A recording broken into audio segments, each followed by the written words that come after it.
PM report तर सांगतो की तिचा PM रिपोर्टनुसार त्यांनी शहानिशा करून तसं कलम लावावा, 302 कलम लावावा असं मला वाटतं. बरं, यात आणखी एक महत्त्वाचा मुद्दा, तो सुशील ज्याला अटक केली हगवणे, त्याच्या संदर्भामध्ये वैष्णवीने काही सांगितलेलं होतं का? त्याचा काही सहभाग आहे का किंवा काय? मयुरीचं असं म्हणणं आहे की त्याचा सहभाग तसा नाहीये, म्हणजे या चौघांनी जशी मारहाण केली आहे तशा पद्धतीचा सहभाग नाहीये. तर तुम्हाला काही कल्पना आहे का, म्हणजे माहिती आहे का नेमकं त्याचा सहभाग काही होता का?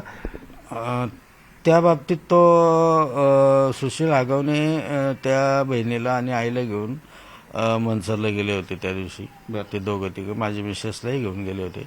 पण मला यातून असं म्हणायचं की हे प्लॅन करूनच विषय झालेला आहे की ते दोघं घरी आणि हे तिघं माझ्या पत्नीला घेऊन इकडे जाणं आणि मागं तिचं ही हत्या करणं, हे फुल प्लॅन करूनच ही घटना केलेली आहे असं माझं थेट आरोप.